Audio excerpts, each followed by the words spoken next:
In this tutorial, we'll show you how to connect a Voiceflow project to an Airtable database, and then we'll explain how to retrieve information from that database using a GET request. In Voiceflow, hooking up Airtable to your Voiceflow project is a great way to harness the power of relational databases. Airtable defines a relational database as a collection of data logically organized so the information can be easily edited, added to, deleted, and most importantly, accessed. Let's walk through how to set up an Airtable database first, and then show you how to link it to your Voiceflow project afterwards. The first thing you'll need to do is create an Airtable account. You'll need to head to airtable.com and sign up for free. Once you've successfully created your account, you're going to want to navigate to the Bases tab. From there, click Add a Base, and then select Start from Scratch to create a brand new database. Once Airtable creates this for us, we can rename this database to Airtable Tutorial. We can also rename the table itself if we so choose to. In this case, I'm going to call this Overview. And then finally, we can rename any field or fields we're using. So let's go ahead and name this Task. Let's now add 3 things under our Task field. Let's put laundry, buy gym membership, and grocery shopping. Okay, great. Now that we have our Airtable database created, let's show you how we can connect it to our Voiceflow project so we can pull or get these answers within our experience. The first thing we need to do is drag our API step onto the canvas. Let's now open up the editor and select the drop-down here next to Get. And what this does is give you a bunch of different ways you can access, manipulate, or utilize the data in your Airtable. For this scenario, we want to use the GET request, which allows us to retrieve data, or in this case, the information we just inputted into our Airtable database. Next, we're going to need to head back to Airtable and navigate over to the Help tab. From there, we need to select API documentation. It's important to know that each Airtable database has its own unique set of API documents, which provides us with everything we need to fill out this API step. Here, we're going to need the API key and the ID of the base. And as you scroll down, there are a few things you may want to look at. The first thing we can see is it's using the variables that we've set up. So overview, task, and here's the string that we want, and the example values, etc.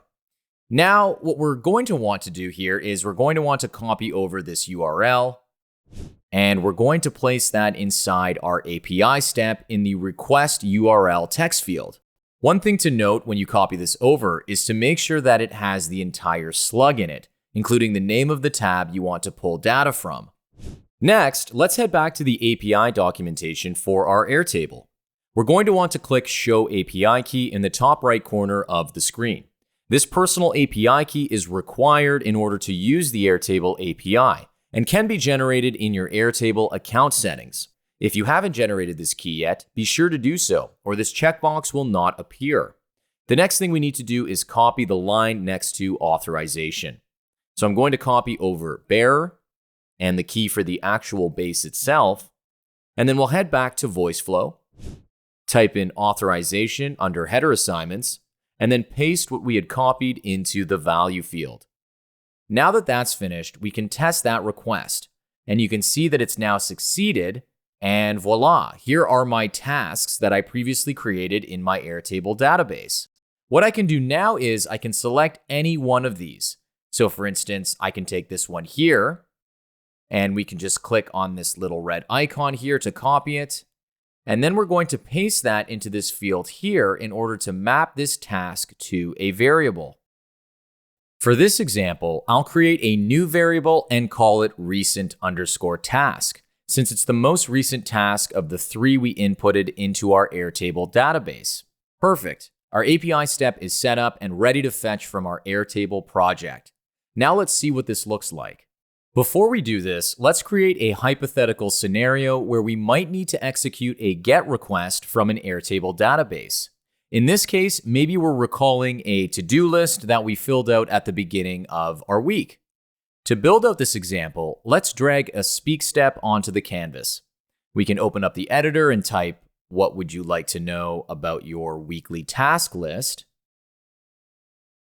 And then next, we can add a choice block underneath and add a next_task intent.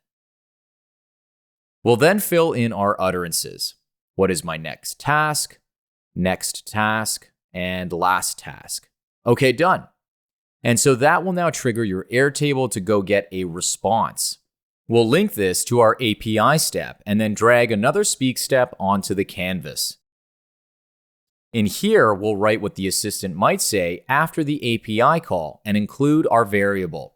So we'll type your next task is, and then add the recent_task variable. Now, we're finally ready to see our API integration work its magic. And so we'll head over to our test tool, but first we'll train our assistant to incorporate all of the changes we've made. And now we can prototype our experience. What would you like to know about your weekly task list? So we'll type in, what is my next task? Your next task is grocery shopping.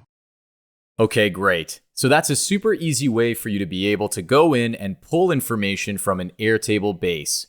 As I mentioned earlier, there are many different ways you can use Airtable with our API integration to perform all sorts of requests, from retrieving and presenting existing data to saving user responses to a specific field in your database. Voiceflow makes it easy to create rich experiences such as editorial calendars, to-do lists, idea trackers, product catalogs, expense tracking, and a whole lot more. We hope this tutorial inspired you to level up with Airtable in your next Voiceflow project. Thanks for watching today.